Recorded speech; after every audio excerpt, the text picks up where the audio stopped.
嘿，大家好，歡迎嚟到我嘅頻道。今日我要同你哋傾一個讓人毛骨悚然，卻又充滿歷史深度嘅中國古代謎團魯班書。你有聽過呢本書嗎？佢被稱為中國最危險嘅禁書之一，民間甚至流傳學咗呢本書會絕後嘅恐怖詛咒。魯班大家都知道吧？佢係木匠嘅祖師爺，發明咗鋸子、雲梯，超級天才工匠。可就係咁樣一位傳奇人物留低嘅書，卻被歷代統治者視為洪水猛獸，嚴格禁止流傳。為乜嘢呢？唔通真係只係因為裏邊有邪術，會招嚟詛咒，定係背後藏住更深嘅權力遊戲？今日呢集，我哋就嚟徹底拆解魯班書為乜嘢會成為禁書。佢不只係迷信故事，而係古代社會對技術、倫理、權力三者衝突嘅深刻焦慮。呢集大概8分鐘，大家準備好一齊挖呢個千年秘密了嗎？我哋開始啦。先嚟認識一下主角魯班。魯班本名公輸班，春秋時期人，大約活喺公元前5世紀。嗰個時代諸侯混戰，佢先喺魯國當工匠，後來跑到楚國，深受楚王器重。佢最出名嘅發明就係雲梯，一種可以直接靠到城牆上嘅攻城器械。據墨子記載，楚國靠呢玩意差啲就把宋國滅咗，嚇得墨子親自跑去勸說，先至化解一場戰爭。除咗雲梯，佢仲發明咗歐強，木鳶會飛嘅木鳥，簡直係古代嘅達文西級別人物。咁佢把畢生所學寫成一本書，就叫魯班書，亦都有人叫魯班經或缺一門。呢本書分上下兩卷，上卷係正經嘅工程技術、建築設計、測量、榫卯結構、機械製造，超實用。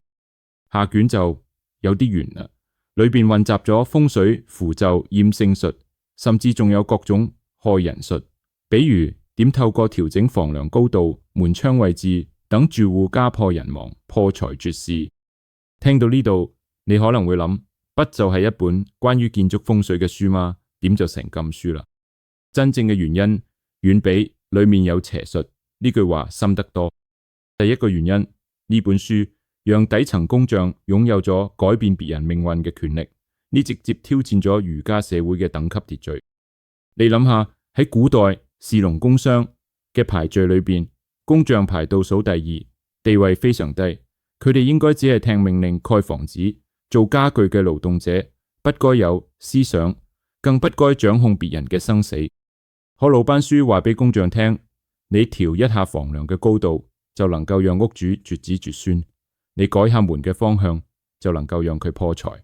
你話呢個係不係將權力偷偷交俾咗社會最底層嘅人了嗎？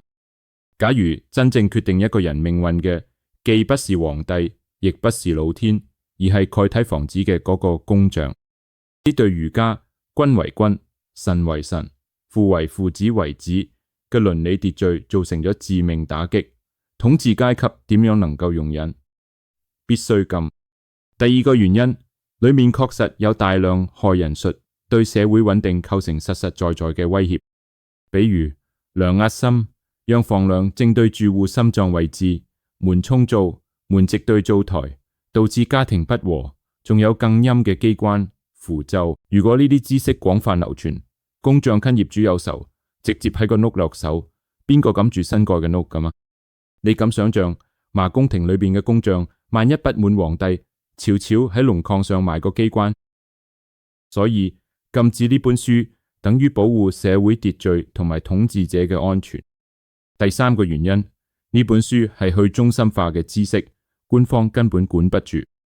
不像儒家經典有科舉管，佛經有寺廟管，道經有道觀管，魯班書完全靠工匠師徒秘密口傳，冇統一版本，冇官方認證，抄一本傳一本，想燒都燒不完。官方冇辦法，只能夠用另一招妖魔化。於是民間就流傳出各種恐怖故事，最著名嘅就係序言裏邊嗰句話：欲學此書者，必先絕後，或者收集此書之人，佢寡孤獨殘，必居其一。咩意思呢？學呢個書嘅人，不是喪偶就係孤兒，一係孤獨終老，一係殘疾，總之冇好下場。仲有個經典故事，魯班被召進公蓋宮殿，懷孕嘅妻子想佢，就按照書上方法讓木淵飛過去接佢，結果木淵見血失效，妻子難產，加上失血而死，孩子亦都冇保住。魯班悲痛欲絕，親自俾書下詛咒。呢啲故事聽起上嚟好迷信，但係其實係高明嘅社會控制術。